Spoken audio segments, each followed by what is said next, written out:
Next, to celebrate the 100th anniversary of the confirmation of Albert Einstein's general theory of relativity, acclaimed theoretical physicist, mathematician, and string theorist Brian Greene weaves together dramatic portrayals, stunning visuals, and innovative projection techniques to trace Einstein's journey toward one of the most beautiful ideas ever conceived. This is Einstein's proposal for how gravity works. With an ensemble cast and with words spoken by historical figures drawn from the archival record, Greene recounts the dramatic story of the breakthrough moments, near misses, agonizing frustrations, and final emergence into the light as one intrepid mind took on the universe and triumphed. Gaze into the heavens for a fascinating exploration of our world here on Earth. Light Falls is next.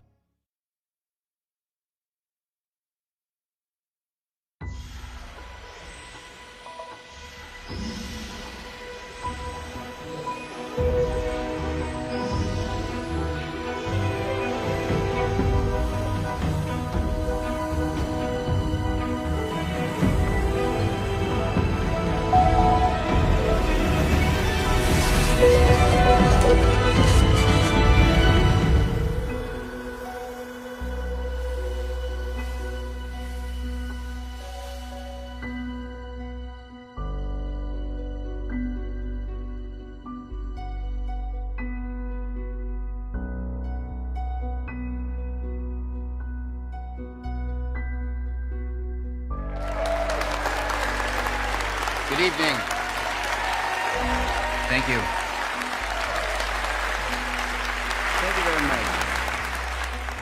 During the solar eclipse of May 29, 1919, two research teams took some of the most famous of all astronomical photographs. Photographs that are revered not for their beauty, but rather for the remarkable story they tell.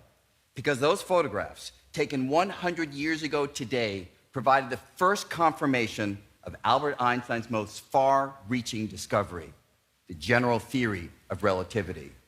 And with such a momentous anniversary upon us, I know that you all have been busily planning your own relativity parties and celebrations, which is great. So thank you all for taking time out from your own festivities to join us here tonight. Now, during my own celebratory preparations, I came upon a quote of Einstein's that I had never seen before. Einstein said that science is a wonderful thing if you don't have to earn your living at it. And it is always so gratifying when there's complete agreement between Albert Einstein and my mother.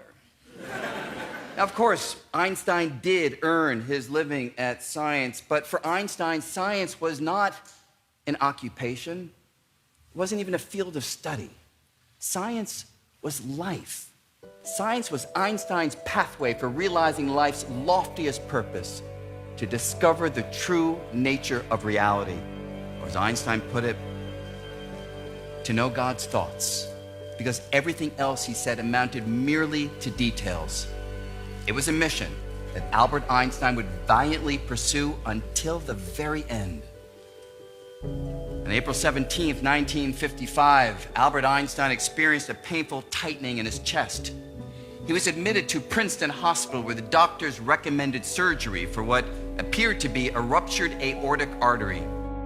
Einstein refused. It is tasteless to prolong life artificially. I have done my share. It is time to go. I will do it elegantly. As he lay in the hospital bed, Einstein reached for his notebook in the hope that he might yet complete his life's work, complete the leg of a journey he had been marching along for 30 years, complete what he called the unified theory, a theory that promised to stitch our understanding of all of nature's forces into a single mathematical tapestry. Even in those final hours, Einstein was driven by a supreme confidence that there was a unified theory, a master key that would unlock the secret code of the cosmos. It was a confidence radiating from a mind that had an uncanny, almost supernatural ability to meld with the natural world, a mind that nature herself had seduced some 70 years earlier. When Albert was 4, maybe 5 years old, he lay sick in bed, and to cheer up his young son, his father, Hermann Einstein, brought the boy a compass. And as young Albert Einstein twisted and turned and examined the compass and saw that the needle was mysteriously but reliably nudged northward, his hands grew cold. He trembled. That this needle behaved in such a determined way did not at all fit with the nature of events, of effects connected with direct touch. I can still remember, or at least I believe I can remember, that this experience made a profound impression on me. Something deeply hidden had to be behind things. The boy could feel the power of an unseen force shaping and molding and controlling experience. Filled him with awe, tinged with terror. Beneath perception, reality was guided by nature's hidden hand, and it was a hand that Albert Einstein would spend a lifetime yearning to grasp. Until he was 8 years old, Albert Einstein attended a German Catholic school, a fine tradition for good Jewish boys. He then transferred to the Leopold Gymnasium until he was 15, followed by a year of high school in Switzerland. Now, legend has it that Einstein was a poor student. After all, a version of that legend goes, one of Einstein's high school report cards shows his grade in mathematics plummeting from a 1, the highest in the fall, all the way down to a 6, the lowest in the spring. And we all love these stories, right? We soak them up, relieved to learn that even Albert Einstein began life ordinary. But there is always more to it. In this case, between those two terms, Einstein's high school, well, they changed their evaluation scale, making a 1 the lowest and a 6 the highest. You know, the old reverse the grading system trick to confuse future historians. Fact is, Einstein was the kind of kid who today would be nicknamed Einstein. By the time he was 15, he'd mastered differential and integral calculus. So if little Johnny fails math, he's not just like Einstein. But what is true, and emphatically so, is that Einstein had a deep disdain for authority, for rote learning, for any kind of institutional power. Though the child of entirely irreligious Jewish parents, I came to a deep religiousness, which, however, abruptly ended at the age of 12. Through the reading of popular scientific books, I soon realized that much in the stories of the Bible could not be true. The consequence was a positively fanatic orgy of free thinking, coupled with the impression that youth is being intentionally deceived by the state through lies. It was a crushing impression. Mistrust of every kind of authority grew out of the experience. An attitude which never again left me. It was an attitude that would fuel a fiercely independent engagement with the world. Einstein would learn on his own schedule. He'd study on his own timetable, and he would determine what was worthy of his attention. The only thing that interferes with my learning is my education. I played the truant a great deal. At home, I studied the masters of theoretical physics with religious zeal. Maxwell, Helmholtz, Boltzmann, Kirchhoff, Mach, Lorentz. These were Einstein's teachers. And when it came to studying for exams, well, Einstein would simply borrow the meticulous notes of his classmate, Marcel Grossman, and he'd generally scrape by. You see, Einstein had no desire for the usual accolades that motivated his fellow students, and he could not hide his contempt for rigid courses that covered the same old mandated material. Kind of makes me wonder what he'd think about the Common Core. Head of the physics department at the Zurich Polytechnic was Heinrich Weber. And during Einstein's first couple of years there, Weber gave a number of outstanding lecture courses and so had earned Einstein's admiration. But as Einstein's classmate Louis Kohlroas noted, that admiration quickly faded. We waited in vain for a presentation of Maxwell's theory. Referring to James Clerk Maxwell's new synthesis of electricity and magnetism, which Weber had apparently decided not to cover. Einstein, above all, was disappointed. And that disappointment, it ran deep. A few years earlier, when Einstein was 16, he had read popular accounts of Maxwell's theory that left him puzzled. Not because the books were unclear. Quite the contrary. Einstein had correctly learned that certain kinds of dancing electric and magnetic fields were in fact waves of light. But Einstein's fertile imagination took this realization one vital step further. If I pursue a beam of light with the velocity of light, I should perceive such a light beam as at rest. However, such a thing does not seem to exist. Now, granted, chasing after a beam of light is not the kind of thing that most of us would worry about. But even so, there is nothing particularly mysterious here in Einstein's reasoning. Much as a car on the highway appears stationary to somebody chasing it at the same speed, Einstein is saying that if you chase a beam of light at the speed of light, the light should appear stationary. You should be able to reach over and scoop up a handful of stationary light. But the thing is, none of you have ever held a handful of stationary light. And that's not like some weird coincidence shared by everyone who's come out for tonight's program. No one has ever held a handful of stationary light. And it was this seeming tension between the behavior of light and logical, intuitive understanding of motion that had been gnawing at Einstein. So he'd eagerly been awaiting Weber to present the math describing light. And when Weber decided that there were other, more important things to cover, Einstein scoffed. And from then on referred to his teacher as Herr Weber instead of the respectful Herr Professor Weber. You're a very clever boy, Einstein. An extremely clever boy, but you have one great fault. You'll never let yourself be told anything. Weber proceeded to reject one proposal after another which Einstein submitted for his final diploma requirement. And when the two finally did agree on a project and Einstein did the work, Weber rejected it because Einstein did not write the report on the correct sized paper. Hate it when that happens. You know, the romance of youthful rebellion, it was all well and good until Einstein realized that it was these very same professors that would determine his employment prospects. Einstein graduates in July 1900 with the less than stellar teaching diploma and sets about finding an academic job. He sends dozens of letters of inquiry, but rarely even receives a response. By 1901, Einstein is near despair. He needs a job. Marcel Grossman, that kid whose class notes helped Einstein to graduate, he once again proves to be Einstein's savior. Turns out that Grossman's father is friends with the director of the patent office in Bern, Switzerland. As Grossman tells Einstein, an opening is shortly expected.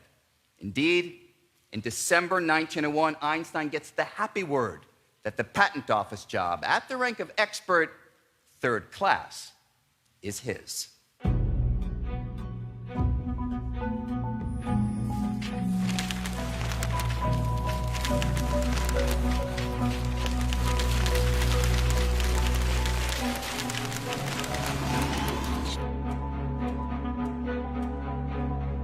It is now May 1905. Albert Einstein has been working at the patent office for nearly 4 years, and it is a busy and exciting time as the full potential of technology that harnesses electricity is beginning to emerge. And one fascination sweeping across Europe and reflected in the patent applications has to do with the synchronization of clocks. You see, in the old days, if a clock in Berlin and another in Bern were somewhat out of sync, no one much cared, right? Communication was just too slow for it to matter. But with the rise of the telegraph, distant locations are now becoming linked. So noon in Berlin and noon in Bern, they need to mean the same thing. And as railroads make the links yet more tangible, clock synchronization becomes yet more urgent as trains originating at distant locations, they need to adhere to the same track schedules. Scores of patent applications propose clock synchronization schemes, and it is up to Albert Einstein to determine if any of them have a shot of working. Now, within this immersion in clocks and synchronization, Einstein continues to ruminate on light and its speed, and it proves a potent mix. There's no way Einstein could have known it, but the solution to his decade-long puzzle about why we don't see stationary light, the solution to that puzzle is now just weeks away. I spent almost a year in vain trying to modify the ideas of Lorentz in the hopes of resolving the problem. By chance, a friend of mine in Bern, Michele Besso, helped me out. It was a beautiful day when I visited with this problem. I started the conversation in the following way. Recently, I've been working on a difficult problem. Today, I come here to battle against the problem with you. We discussed every aspect of the problem. Then suddenly, I understood where the key to the problem lay. Einstein left, and as he described it, a storm broke out in his mind.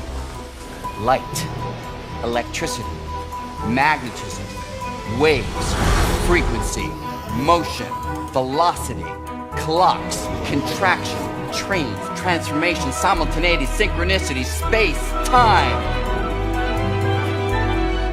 The next day I came back to Besso and I said to him, without even saying hello, "Thank you, I have completely solved the problem." In the span of 5 frenzied weeks, the special theory of relativity is complete. And what Einstein finds is, by any conventional reasoning, utterly ludicrous. But a century of experiments have shown that Einstein was right and conventional reasoning dead wrong. The discovery hinged on an approach that future generations would label vintage Einstein.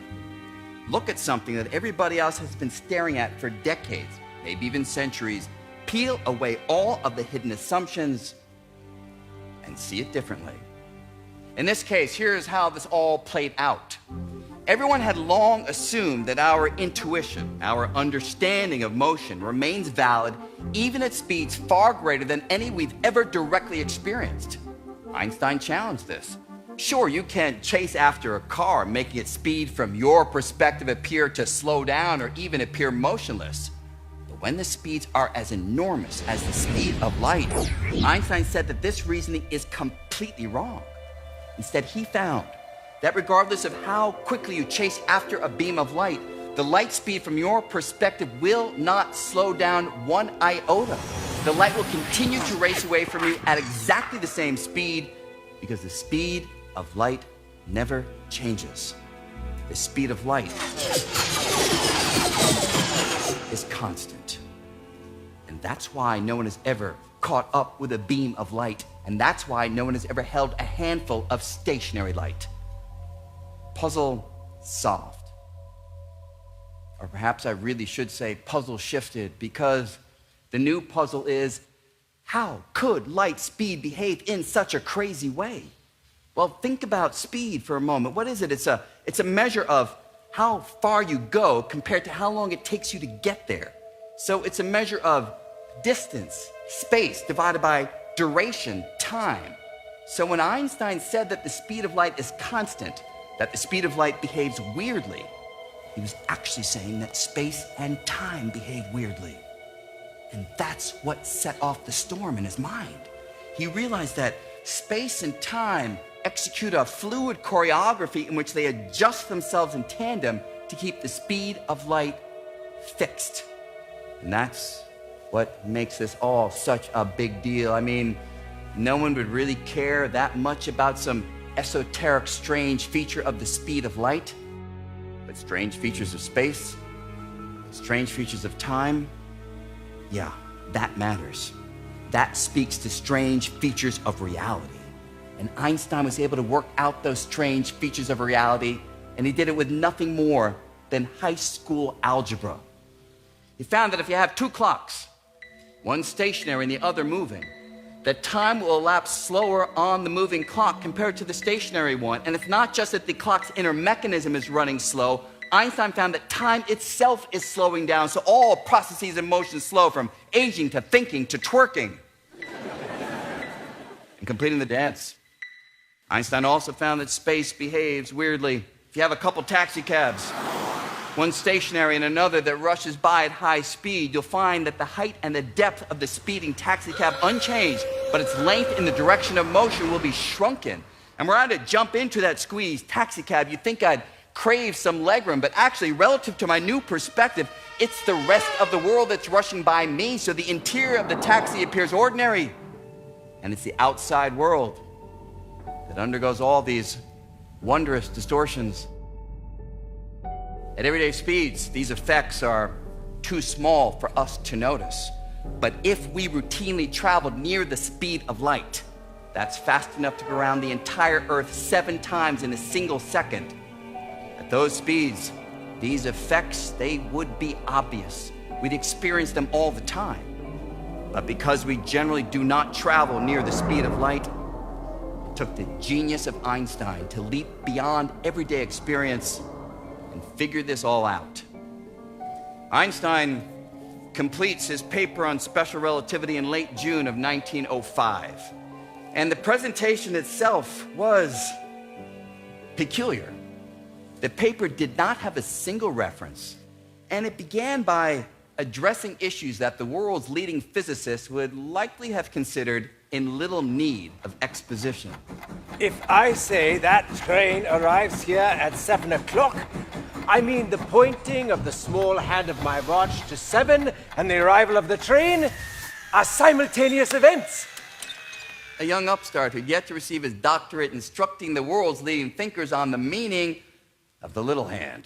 But those who read Einstein's paper, they quickly realized that his singular focus on concepts that everybody else had taken for granted had changed our understanding of space and time. This relativity principle has brought about a revolution in our physical picture of the world, which in its extent and depth can only be compared to that produced by the Copernican world system. Henceforth, space by itself and time by itself are doomed to fade into mere shadows, and only a kind of union of the two will preserve an independent reality. It came as a tremendous surprise. I really wouldn't have thought Einstein capable of that. For in his student days, Einstein had been a lazy dog. With such a radical assault on established science, it is remarkable how quickly Einstein's ideas were accepted. In just a few years, German and British American physicists, they embraced the special theory of relativity. But even so, and especially as Einstein gained ever greater prominence, there were those who held to a different perspective. It is part of Jewish physics, for the Jew wants to create contradictions everywhere and to separate relations so that preferably the poor, naive German can no longer make any sense of it whatsoever. Einstein's work never was intended to be true. The Jew conspicuously lacks any understanding of the truth beyond a merely superficial agreement with reality. Einstein took all reactions, good, bad, ugly. He took them all in stride because he was saving his energy for the only truly worthy opponent, the universe. And here in 1905, he had already scored a great victory, a triumph in round 1. But that would prove merely to be a warm-up for the epic battle looming on the horizon. Round 2.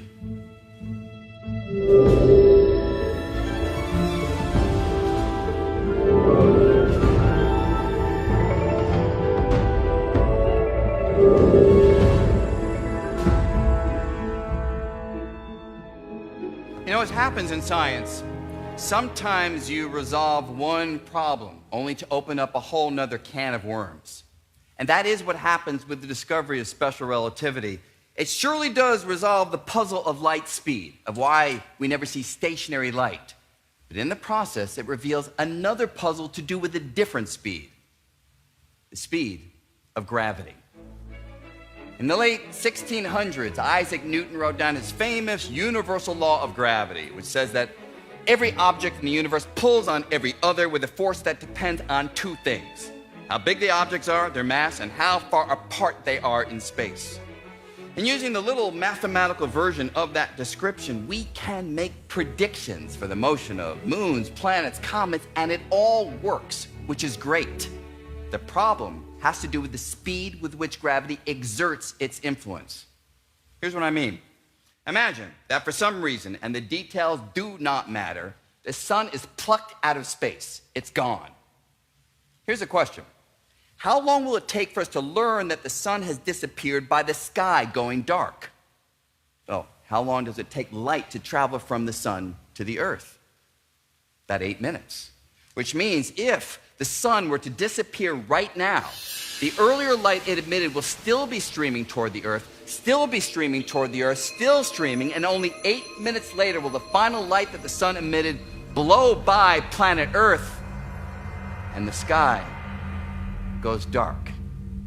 By comparison, how long will it take for us to learn that the sun has disappeared by feeling it? And I don't mean like feel it emotionally. I mean feel it physically. The sun keeps the earth in orbit, so if the sun disappears, our motion through space will change. But how long will it take for us to feel that change in our motion? Well, according to the equations of Isaac Newton, at the very moment that the sun disappears, its gravitational pull will also disappear, so we will be flung out of orbit immediately. Which means we will learn that the sun has disappeared by a change in gravity 8 minutes before we learn that it's disappeared through a change in light. Gravity going faster than light. That flew in the face of special relativity's dictum that nothing can go faster than the speed of light. What to do? Well, Einstein realizes he needs to resolve this problem with the speed of gravity. And to do that, he realizes he needs to get a handle on how gravity works. You see, the formula that Isaac Newton gave us describes the influence of gravity, but it does not tell us how gravity exerts that influence. I mean, how does the sun keep the earth in orbit? You say it's gravity, but there's no rope, no tether, no arm that reaches out. So by what mechanism does gravity exert its influence across the vacuum of empty space? This was a question that deeply troubled even Isaac Newton himself.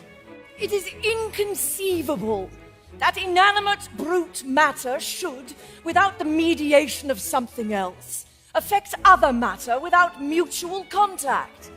That gravity should be innate, so that one body may act upon another at a distance through a vacuum, is to me so great an absurdity that I believe no man who has in philosophical matters a competent faculty of thinking can ever fall into it. And yet, even though Newton aspired to go beyond that absurdity, he was never able to answer the question of how gravity works.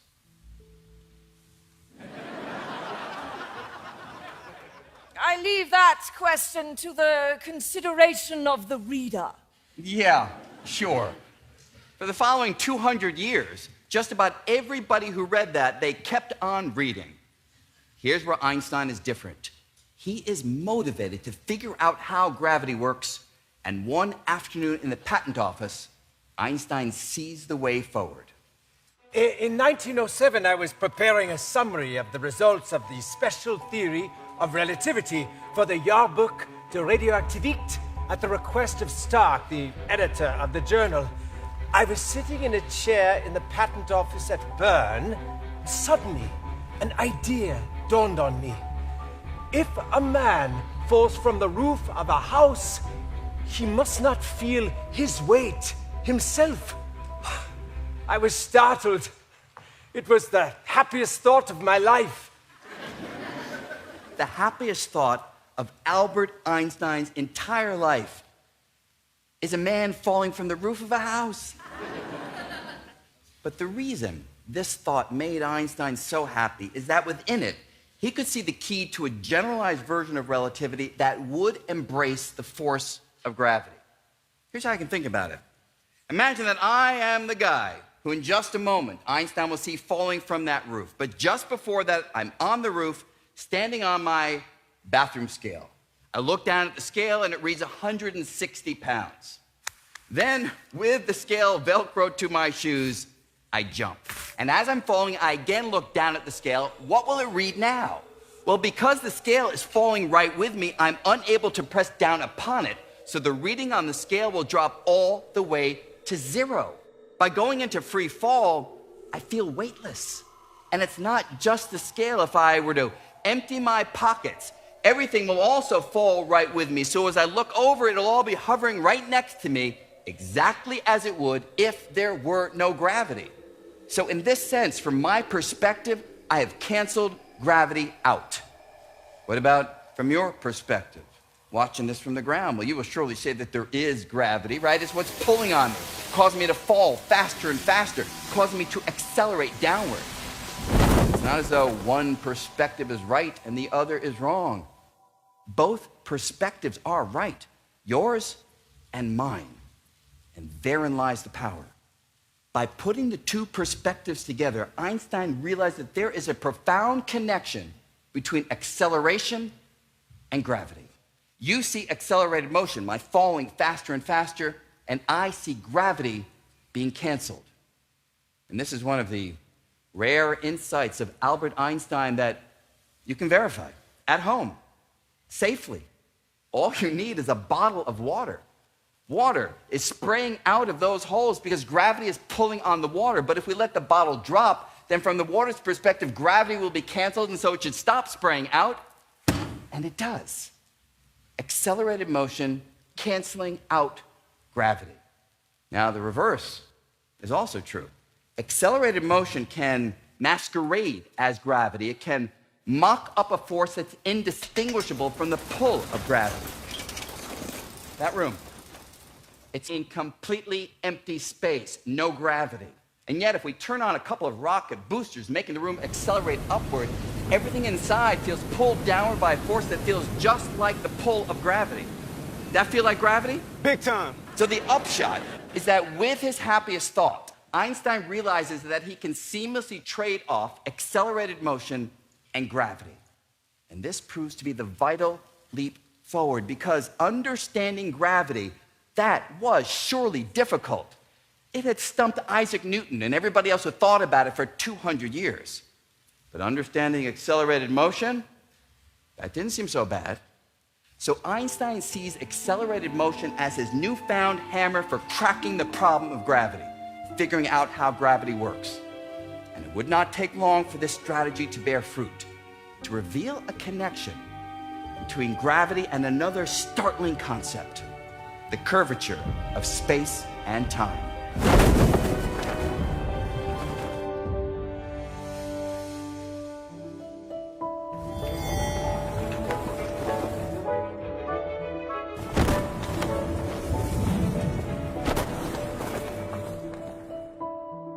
When Albert Einstein has a new idea, a good idea, he does not let it go. He shakes it, he twists it, he caresses it in search of a jewel that may be hidden inside. And that's what happens with this newfound link between accelerated motion and gravity. Einstein's mind returns again and again to images of people falling from roofs, rooms accelerating in empty space, or falling down toward the earth. And in the process, he realizes something profound. Imagine that I am in one of those rooms, freely falling toward the earth. And as I'm floating around inside, I click on a laser. What will I see? Well, this is not a trick question. I'll see the laser light go straight across the room and hit a corresponding point on the opposite wall, that red dot over there. But what will you all see watching this from the surface of the earth? Well, you will surely agree that the light begins at the laser and ends at that red dot. But because from your perspective, gravity is causing the room to accelerate downward, you will see the light go in a curved trajectory. After all, that is the only way that the light can begin at the laser and end at the red dot, given that from your perspective, the room is falling ever more quickly while the light is in transit. What's the conclusion? In a gravitational field, light falls. As light sweeps along the contours of space imbued with gravity, it traces out curved trajectories, a direct link between gravity and curvature. And with this vital insight, Einstein can begin to see the glimmers of a new understanding of gravity taking shape. The idea is that if there's no matter, no gravity, then space is not curved. But if we bring in a massive body like the sun, then the environment, it responds. The environment warps. the environment curves in response to the presence of the sun, in response to the motion of the sun.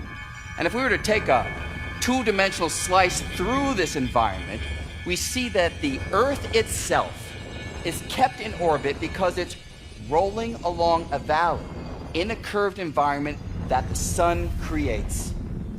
This is Einstein's proposal for how gravity works. Warps and curves in the fabric of space and time. And it's not a proposal that's meant to only work out there in outer space. It's meant to work everywhere, even here. As a body moves along, the environment, even here, it responds. It ripples. It curves in response to the motion of that body, in response to the presence of that body.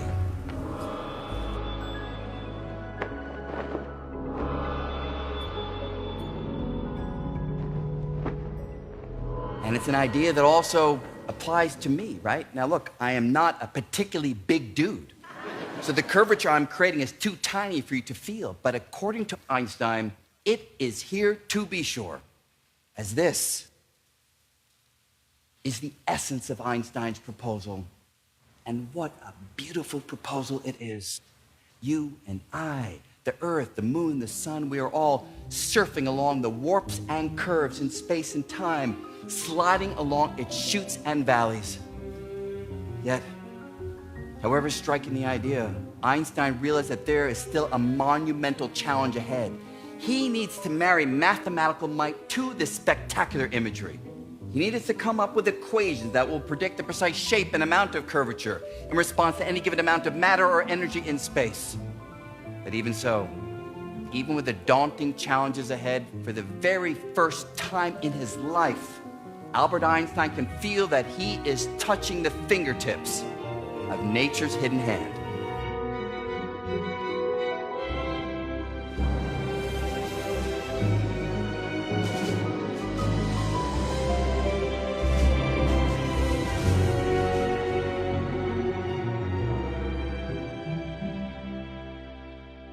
Between 1908 and 1911, Einstein writes a couple dozen papers in physics, but none of them on gravity.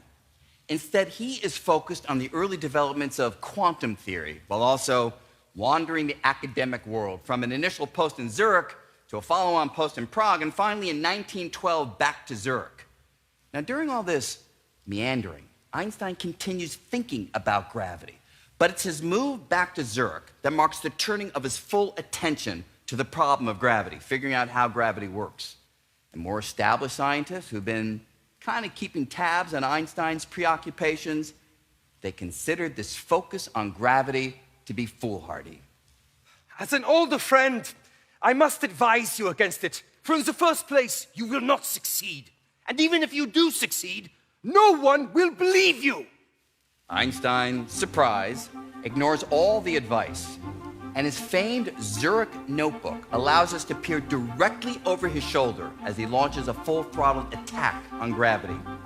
First few pages of the notebook, Einstein is just summarizing known physics in the new language of space and time brought forward by special relativity, and nothing new here, just old ideas in a new formalism. But then we come to page 14. And like a bolt from the blue, Einstein begins this page with a simple, modest-looking formula that heralds one of the most dramatic of all scientific upheavals. The formula, it's a generalization of the Pythagorean theorem that we all learned in junior high school. Remember how that goes? You have a nice triangle like this, then a squared plus b squared equals c squared. Thank you. But if this triangle is warped, if it's curved, you can imagine that a squared plus b squared will no longer equal c squared. Instead, when it's curved, you need a new formula. And that's what the formula on the top of page 14 provides. Einstein's own little doodling in the margins lets us see what pushed him in this direction. Grossman, Marcel Grossman, yeah, the very same kid whose class notes helped Einstein to graduate. The same kid whose father finagled a job for Einstein at the patent office. That kid, is now a professor of mathematics at the Zurich Polytechnic. So when Einstein returns to Zurich, he decides to drop in on his old friend for a little casual advice on how to describe curvature mathematically. Grossman, you must help me, or I shall go crazy. Grossman obliged. I looked over the literature and soon discovered that the mathematical problem was already solved. The entire development followed the Gaussian theory of curved surfaces, which was the first systematical use of generalized coordinates. Riemann's achievement was the biggest. He showed how one can form a field of tensors, GIK, of the second differentiation rank. Marcel Grossman, ladies and gentlemen. But yes, that mathematical gibberish really does mean something, something important. Grossman had found that the math for describing curvature had already been worked out in the 1800s, which would mean Einstein would not have to start from scratch. But the papers themselves, they gave Grossman pause. The equations were dense and cumbersome. It is a terrible mess. Physicists should not be involved with it. Which only encourages Einstein to dive right in. And he quickly concludes that the situation is actually stunningly fortuitous. Sitting on the dusty shelves of the library is the mathematical architecture that might very well allow him to construct his generalized version of relativity. To top it off, Einstein would not have to go it alone. He had his old friend Marcel Grossman to guide him through the mathematical thicket. I'm now occupied exclusively with the gravitational problem and believe I can overcome all difficulties with the help of a local mathematician friend. But one thing is certain. Never before in my life have I tormented myself anything like this. And that I have gained great respect for mathematics, whose more subtle parts I'd considered in my ignorance until now as pure luxury. Compared with this problem, the special theory of relativity is mere child's play. Whew. In the Zurich notebook, we see Einstein immersing himself in that mathematics. He's trying out the notation over here. He's doing rudimentary calculations over there. Now, today, all this material is standard. I teach this to undergrads. But in 1912, all of this material was foreign. But even so, Einstein quickly gets the hang of it, allowing him to push forward on two parallel tracks. First, Einstein uses the mathematics to guide him toward equations that will be general, in the sense that they will work equally well whether you're sitting still or falling from a roof. Remember, that is the general of general relativity, and Einstein's happiest thought convinces him that it is essential. Second, Einstein uses physical reasoning to make sure that any new equations make sense. Most importantly, they have got to reduce to the equations of Isaac Newton in ordinary situations like tossing a rock or the motion of the moon. Situations in which Newton's ideas had already received a couple hundred years of observational support. And as we turn the pages of the notebook, we see that these two tracks are converging. Einstein is hot on the trail of the general theory of relativity. And I gotta tell you, when I read these pages as a physicist, even though I kind of know how it all turns out, I can't help but cheer Einstein on. I mean, go, Einstein, you're almost there. And then with the prize just coming into his grasp, he stumbles in trying to extract Newton's gravitational equations from his own. Einstein makes a technical assumption. It's over here, page 42. Now, of course, you don't have to know what this symbol means, but this represents an assumption about the shape of the environment outside a spherical body like the Earth. And it's wrong. And with that mistake, Einstein cannot get the mathematics to work out. So what to do? Well, Einstein, he regroups, he fights back. He comes up with all sorts of mathematical modifications, clever manipulations, but in the end, nothing will work. Einstein throws up his hands. Moment of utter despair. He thinks that perhaps for all these years he's been barking up the wrong tree. Now, others in this situation would plain give up, but not Einstein. He keeps focused. He gets together with Marcel Grossman, and the two of them come up with a new strategy for describing gravity, a strategy, and this is important, in which Einstein retreats from his happiest thoughts. He gives up on finding equations that will work equally well for you, me, someone who's wildly moving. In 1913, the two of them published this idea. And it's this paper right here that marks the opening stride of 2 long years of wandering in the dark.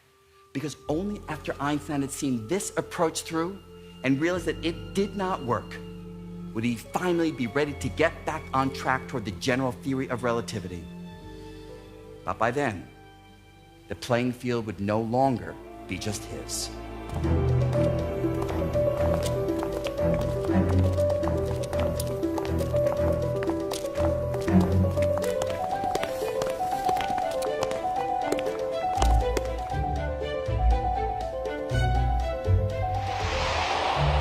Einstein's big job offer comes in July of 1913. Max Planck and Walter Nernst, these were giants of German science. They visit Einstein and make him an offer he cannot refuse. Move to Berlin, head up a new Institute of Physics, and become the youngest person ever to be inducted into the Prussian Academy of Sciences. In the spring of 1914, Einstein makes the move, and in Berlin, he continues to develop the idea that he and Grossman had published. He begins to see possible fractures in the foundation of this new approach, but by June of 1915, he is still sufficiently confident to accept an invitation from the University of Göttingen to give a week-long series of lectures on his ideas. And in the audience for those lectures is the renowned mathematician David Hilbert. And Einstein's discussions with Hilbert, well, they please him no end. I was able to convince Hilbert of the general theory of relativity.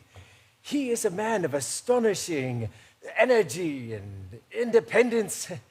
I am quite enchanted with Hilbert.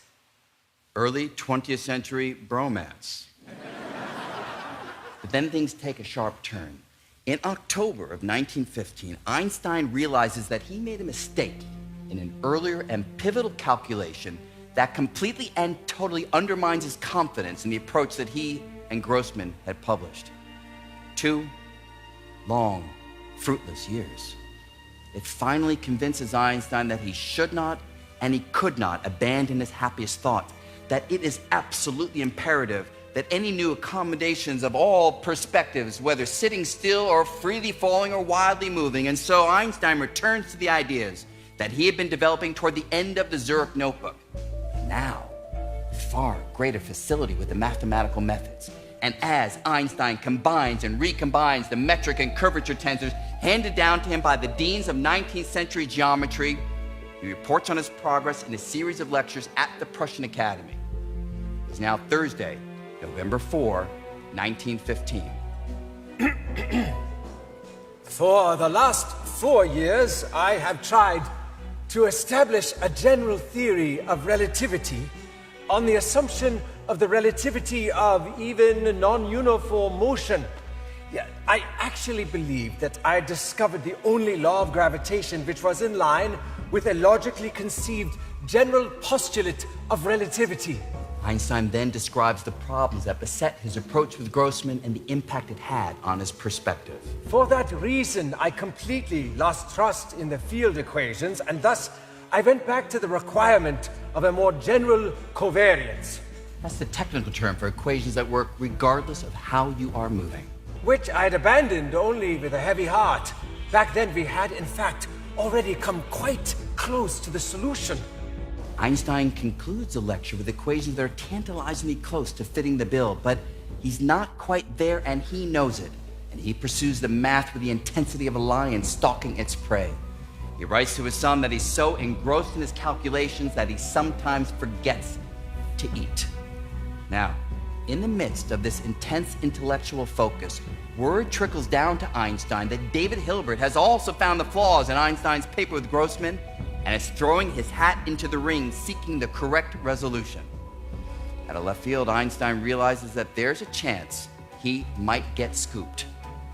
Bromance on the rocks.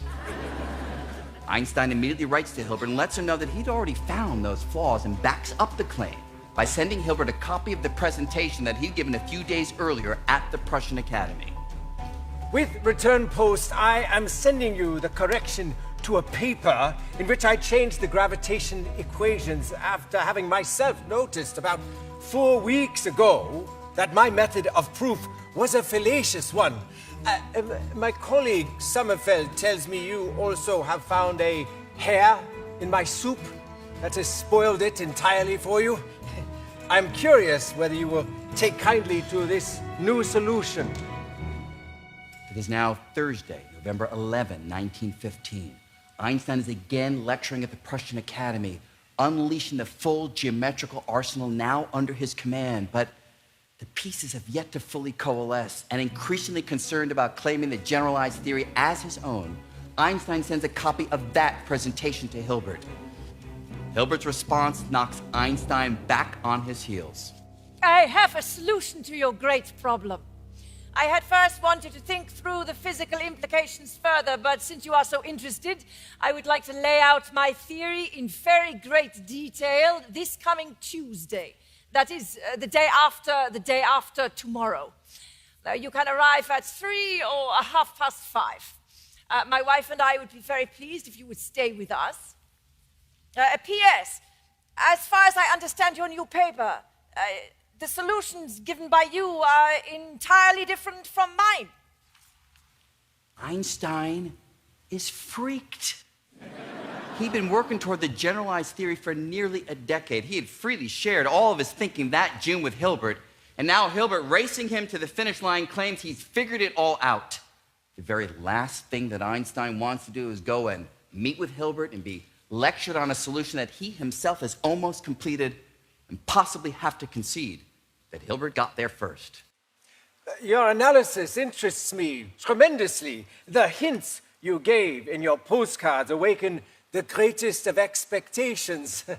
Nevertheless, I must refrain from traveling to Göttingen for the moment, and rather must wait patiently until I can study your system from the printed article.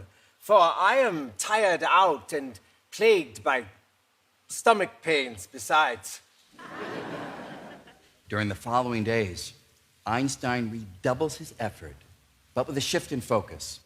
He decides to target a long-standing problem in Newtonian gravity, having to do with the motion of the planet Mercury, realizing that if his new approach could shed light on this problem, it would be enormously convincing. The problem is that Mercury's orbit doesn't quite close on itself the way Newtonian gravity says that it should. Instead, the orbit shifts by a little bit each year, by about 1/10,000th of a degree. That comes to about 43 arc seconds over the course of a century.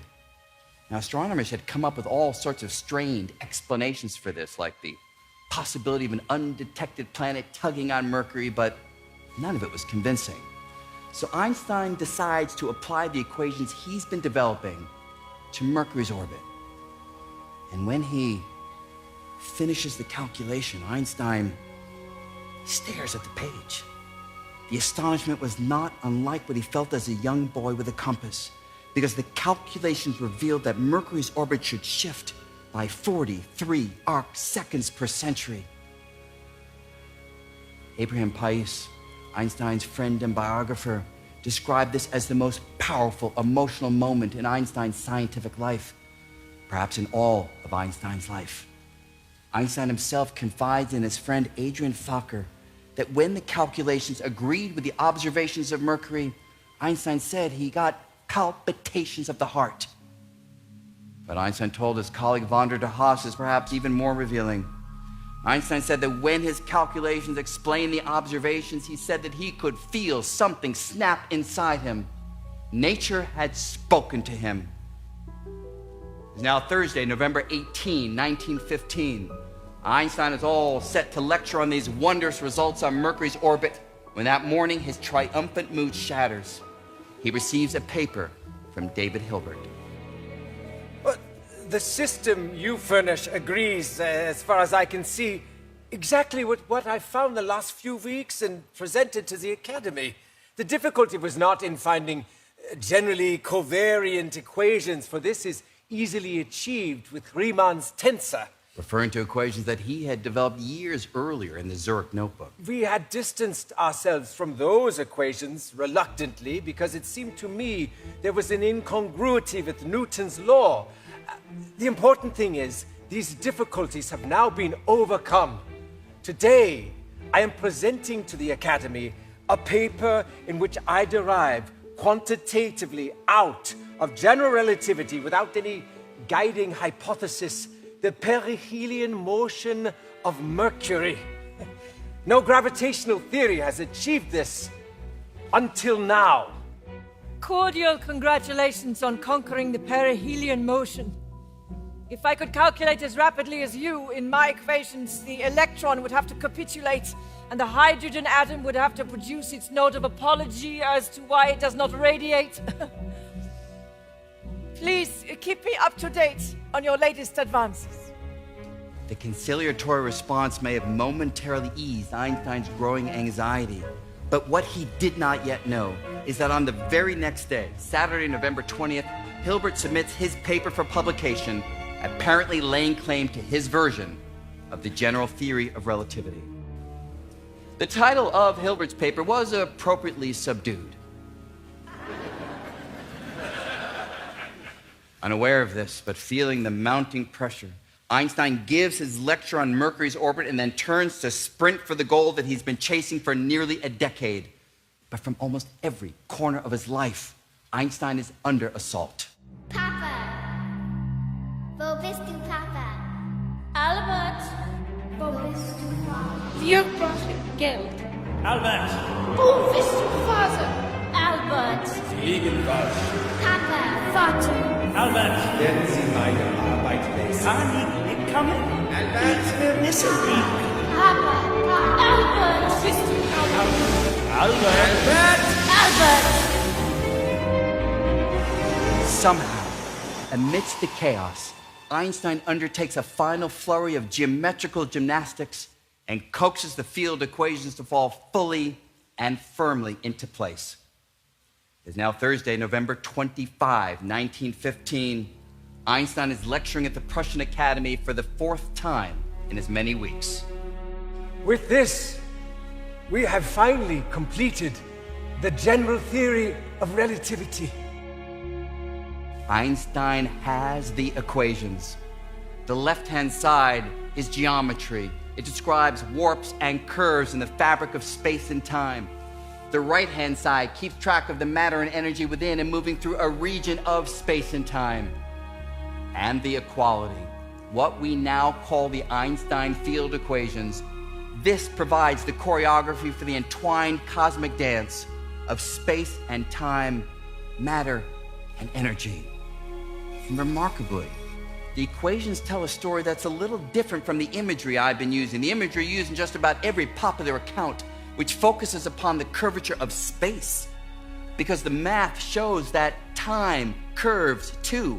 Time warps, which means that clocks that are ever deeper in a gravitational field, they tick off time ever more slowly. In fact, in ordinary situations like tossing a cup, it is the warping of time that has the greatest impact on the resulting motion. And yet, for a body like the Earth, the size of that time warp, it's tiny. I mean, your heads are all generally a little higher up in Earth's gravitational field compared to your feet, which means your heads age a little more quickly than your feet, over the course of an average lifetime by about 100 billionths of a second. And yet, according to general relativity, that tiny time warp, that's why things fall. That's why you're anchored to your seats.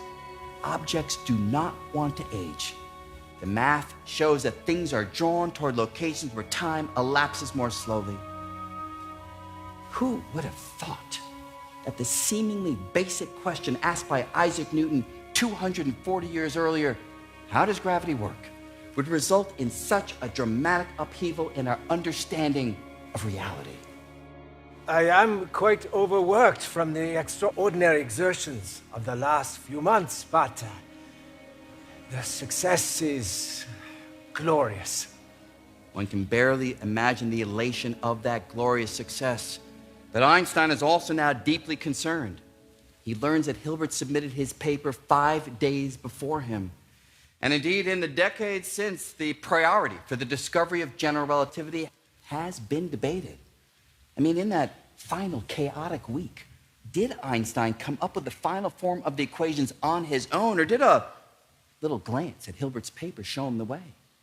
Did Hilbert's paper actually have the final form of the equations, or did Hilbert modify his paper prior to publication based on Einstein's insights? Part of the resolution has been lost to history, as a key section of the page proofs of Hilbert's paper have been snipped away, literally snipped away, by design, by chance, no one knows. But in the published version of his paper, Hilbert did not challenge Einstein for the discovery of the general theory of relativity. The differential equations of gravitation that result are, as it seems to me, in agreement with the magnificent theory of general relativity established by Einstein. There has been a certain ill feeling between us, the cause of which I do not wish to analyze. I have struggled against the feeling of bitterness attached to it with complete success. I think of you again with an unmixed geniality and ask you to try to do the same with me. It is a shame when two real fellows who have extricated themselves somewhat from this shabby world do not afford each other personal pleasure. The road to the general theory of relativity was long. It was windy, bumpy, anxiety-provoking. The final result, a jewel. The theory was now done, but Einstein realized that there was still one remaining question. Is the general theory of relativity right? His use of the equations to explain Mercury's orbit was impressive, but a truly convincing test would require the theory to make a prediction about something not yet observed that scientists could go out and measure. Einstein knew just what to do. Since his earliest work toward the general theory of relativity, Einstein knew that in a gravitational field, light falls. Light travels along curved trajectories. And now, with the final form of the equations in hand, he could calculate the precise shape of those curved trajectories. So Einstein proposes testing those predictions through astronomical observations. Here's how.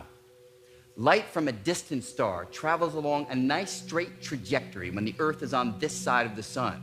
But 6 months later, when the Earth is on the other side, that starlight needs to go through the warped region near the sun, which from Earth makes the position of the star in the sky appear to shift. Using the math of general relativity, Einstein was able to calculate the angle between those two locations, and it comes out to be 1.75 arc seconds. That's roughly the same as the angle between the bottom and the top edge of a dime viewed from 2 miles away. Tiny, but measurable. But doing so would require seeing distant stars during the day while the sun is out. I mean, how do you do that? Well, during a solar eclipse, the moon blocks out the sun's light, making the distant stars visible. So to test Einstein's prediction, astronomers would need to take photographic plates during a solar eclipse and compare them with photographs taken 6 months earlier. The British Astronomer Royal, Sir Frank Dyson, immediately set plans in motion to test this prediction during the upcoming solar eclipse of May 29, 1919. And Dyson taps fellow British astronomer Arthur Eddington to help organize the observational teams. Now, Eddington was himself an early and public champion of the general theory of relativity. In fact, during one of his own public lectures on the subject, an audience member commented, Professor Eddington, you must be one of the 3 people in the world who understands Einstein's theory. When Eddington didn't answer, the audience member encouraged him. No need to be modest, Eddington. On the contrary, I'm trying to think who the third person is. Eddington and Dyson organized 2 teams to head out to locations that will experience a total solar eclipse. The city of Sobral near the Amazon jungle and Principe off the west coast of Africa. The challenge was weather. On the morning of the eclipse in Principe 100 years ago today, the rains were torrential. And as the 2:13 p.m. eclipse approached, the sun toyed with the astronomers, poking through the clouds, winking away, reappearing. Finally, with just a couple minutes to go, the cloud cover cleared, and the astronomers took as many photographic plates as they could. The weather in Solbral was somewhat better, but that team suffered from its own challenges, largely to do with technical issues with the equipment, so their data was also far from pristine. So the final result would require a careful blending of all the observations, analysis that would take a couple of months. Einstein waited patiently for the results. If my theory of relativity is proven successful, Germany will claim me as a German. The Swiss will call me Swiss, and France will declare that I am a citizen of the world. Should my theory prove untrue, France will say I'm Swiss, the Swiss will say I am German, and Germany will declare I am a Jew. Finally, on September 22nd, 1919, Einstein receives a telegram summarizing the results of the expeditions, and he does what any good Jewish son would. Dear Mother, today a joyful notice. H.A. Lawrence has telegraphed me that the English expeditions have really proven the deflection of light at the sun. It was astonishing. Einstein's wild ideas about warps and curves in space and time, it wasn't pie in the sky. It was real. Einstein had used complex math to fashion a new understanding of gravity, and the universe somehow knows about the math and obeys the equations. During all the well-deserved congratulations, a student asked Einstein what he would have said had the observations not confirmed his prediction. I would be sorry for our dear Lord, for the theory is correct. The official public announcement took place in November 1919 at a meeting of the Royal Society in London. The results of the expeditions to Sobral and Principe leave little doubt that a deflection of light takes place in the neighborhood of the sun, and that it is of the amount demanded by Einstein's generalized theory of relativity. The Times of London, the New York Times, just about every other newspaper in the world picked up the story, and with the media frenzy, there was an intense public interest to learn about relativity, which catapulted Einstein virtually overnight into a revered figure worldwide. It was an enormous triumph for science, for human ingenuity, for Einstein. Einstein, the public figure, he knew this well. But for Einstein, the scientist, this was merely a step, albeit an important one, toward the ultimate goal. The unified theory.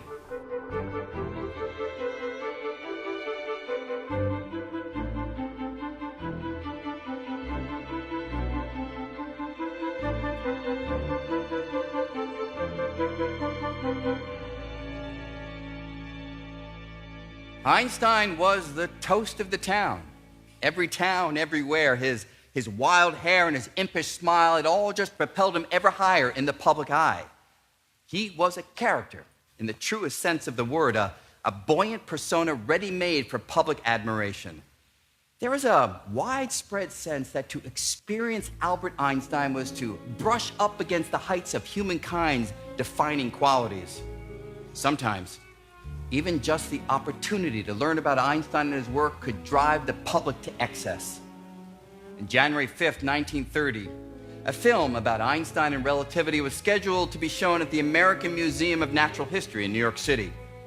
A reporter for the Chicago Tribune described the scene. A mob of 4,500 persons gathered to hear about the Einstein theory suddenly charged the attendants guarding the door. Shouting exultantly, the rioters swarmed between the canoes, totem poles, and walrus tusk ornaments to the main auditorium and seized the remaining seats. The less agile were knocked down and stepped on. Women screamed. Frantic knowledge hunters begged to be admitted. Bruised and tearful women pleaded with the overflow mob. Finally, the police quelled the first science riot in history. Certainly, the reverence Einstein commanded also manifested in more refined ways. When I was a very young man, just beginning to make my way, I had been invited to dine at the home of a distinguished New York philanthropist. After dinner, our hostess led us to an enormous drawing room. Other guests were pouring in, and my eyes beheld two unnerving sights. Small gilt chairs were being arranged in long, neat rows, and up front, leaning against the wall, were musical instruments. Now, I am almost completely tone deaf. So, as the after-dinner music began, I fixed my face in what I hoped would read as an expression of intelligent appreciation. At once, I heard a quiet but surprisingly penetrating voice on my right. You are fond of Bach? I was sitting next to Albert Einstein. Now, I knew as much about Bach as I did about nuclear fission. Awkwardly, I replied, I've never heard any of his music. A look of perplexed astonishment washed over Einstein's face as if I'd said I'd never taken a bath. He took me by the arm and led me out through the crowded room as a rising murmur of puzzled speculation followed us out into the hall. Resolutely, he led me up the stairs. Now, tell me, please, is there any music you do like? Well, I like songs that have words. Einstein quickly went to a corner of the room. He opened a phonograph and started pulling out records. He turned on the record, and at once the study was filled with the sounds of Bing Crosby's Where the Blue of the Night Meets the Gold of the Day. Einstein beamed at me and kept time with the stem of his pipe. After 3 or 4 phrases, he stopped the phonograph. Now, tell me what you have just heard. The simplest answer seemed to be to sing the lines. I did just that, trying desperately to stay on tune. When the blue of the night meets the gold of the day. The expression on Einstein's face was like the sunrise. There, you see, you do have an ear. Einstein found another record and set it going. The golden voice of John McCormick singing The Trumpeter filled the room. After 3 or 4 lines, Einstein stopped the record and asked me to sing it back. I did, then Caruso, and this was followed by about a dozen more. I could not shake my feeling of awe over the way this great man, into whose company I'd been thrown by chance, was completely preoccupied by what we were doing, as though I were his sole concern. We came at last to recordings of music without words, which I was instructed to reproduce by humming. As I reached for a particularly high note, Einstein opened his mouth wide and threw his head back as if to help me attain what seemed unattainable. Ah! Evidently, I came close enough, for Einstein suddenly stopped the phonograph.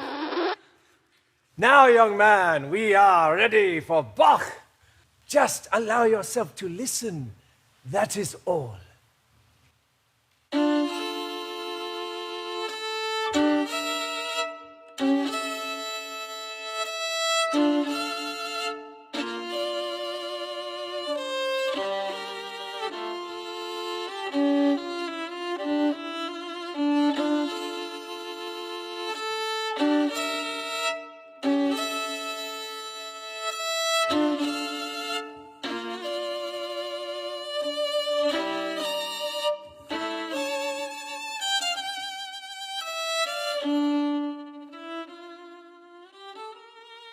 It was a glorious time. Einstein had heard the harmonies of nature, and with his precious generalized theory, had shared the music that was resonating in his mind with the world. And the world stood at the ready for Einstein's next move, which he promised would be the coveted unified theory. A theory that would embrace not just gravity, but all of nature's forces in a single coherent mathematical formalism. It would be the master equation underlying physical reality. Einstein finished his first paper on unification during a long boat trip to Egypt in 1923. And with his newly minted rock star status, that paper created quite a stir. In just a few years, Einstein realized that that paper was flawed, but by then he was already developing a new idea called distant parallelism. And journalists far and wide caught wind that that paper would be released toward the end of January 1929, and did they ever stoke the public's Einstein mania with breathless articles.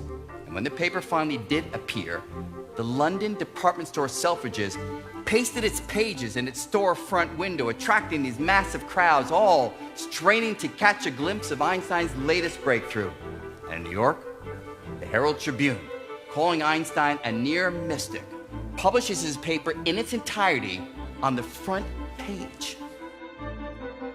Now, but only now, we know that the force which moves electrons in their ellipses around the atom is the same force which moves our Earth in its annual course around the sun, and the same force which brings us the rays of light and heat, which makes life possible on this planet. Wow. Thrilling. But in less than a year, Einstein realizes that that approach is flawed. By then, he's already developing other ideas widely covered, with the pattern repeating again and again.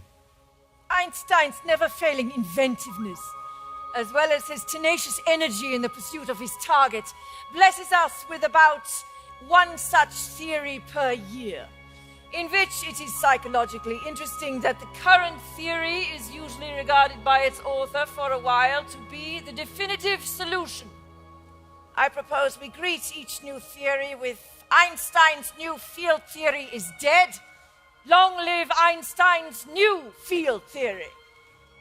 In 1933, Einstein makes the final academic move of his life.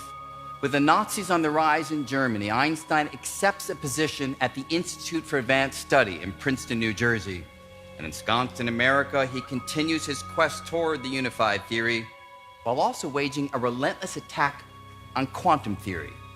1935, Einstein writes one of his final papers of lasting significance on a curious feature of quantum mechanics in which supposedly two distant particles can influence each other instantaneously.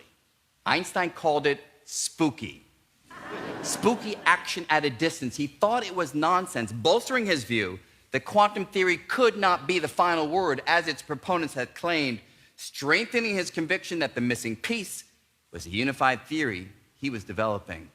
Now, Einstein could have been right, but experiments, many done long after he died, showed that spooky action is real. Einstein had held to a reasonable, a sensible perspective, but it was as if his intuition was just no longer in sync with the rhythms of the universe. And as with his intuition, so with the rhythms of the world, as the rumblings of war began to reverberate across the Atlantic. 1939, Einstein is vacationing at Peconic Bay, Long Island, when he unexpectedly receives a visit from two colleagues who show him that recent results in atomic physics might be co-opted to build a weapon of ferocious energy. Fearful that German scientists might get there first, Einstein urges President Roosevelt to act. Roosevelt does.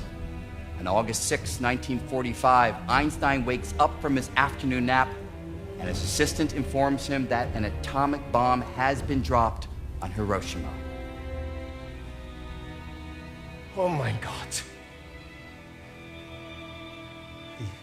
The unleashed power of the atom has changed everything. Save our mode of thinking. We drift toward unparalleled catastrophe.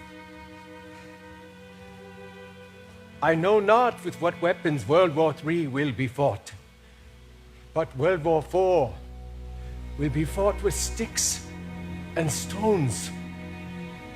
Even though Einstein had nothing to do with the Manhattan Project, because of that letter to Roosevelt, and also because his famous equation, E equals mc squared, can be used to calculate energetic yields, some called Einstein the father of the atomic bomb. It was a devastating public perception that Einstein could never shake. And so as the years continue to pass, Einstein grows ever more isolated from mainstream physics, retreating into the comforting world of ideas that he has inhabited for nearly a lifetime. In many elusive moments, I appear to myself like an ostrich with his head forever buried in the relativistic sand in order to avoid the evil quanta. One builds creates a small world, and one feels miraculously great and important, just like a mole in its self-dug hole. Einstein stays the course, making use of the mathematical methods that had proved so potent in its discovery of general relativity, methods which, as everybody else could see, were unable to bring the unified theory any closer. Einstein, in his later years, got rather detached from the work of physics in general, and he stopped reading people's papers. He kept working on the same problem he had started working on as a much younger man. It is as if a general who is a master of horse cavalry, who's achieved great things at the beginning of the First World War, would later try to bring that same mounted cavalry into play against the machine guns and barbed wire trenches of the other side. The public's fascination with Einstein, it continued unabated. But Einstein could feel, he could sense that the community of scientists no longer held his work in high regard. Niels Bohr, a friend and one of the founding fathers of quantum mechanics, lamented publicly that Einstein had turned to working on alchemy. I am generally regarded as a kind of petrified object, rendered blind and deaf by the years. An old chap who is exhibited now and then mainly as a curiosity because he doesn't wear socks. It is a strange thing to be so widely known and yet to be so lonely. March 15th, 1955, Michele Besso, remember that's the friend who helped Einstein think through the special theory of relativity 50 years earlier. Besso dies. Einstein consoles Besso's widow with a poetry born of an intimacy with time that few had ever experienced. And now he has departed this strange world, a little ahead of me. This means nothing.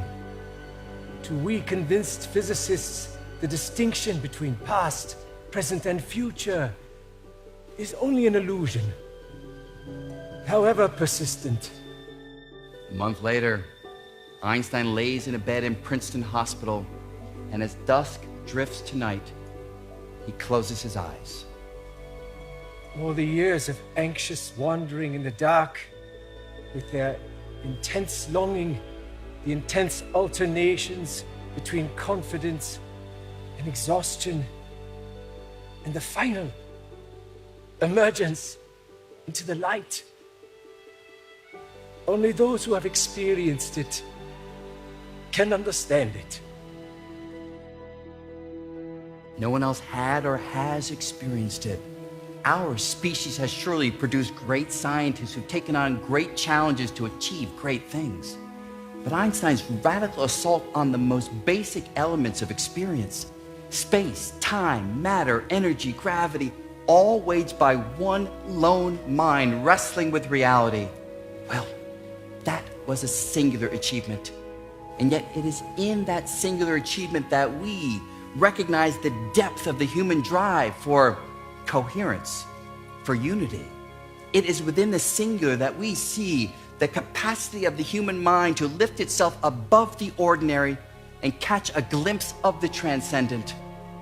And it is within the singular that we witness the power of the human spirit to rise above the all too real concerns of life on planet Earth, and even if for just a moment, to stretch to the stars.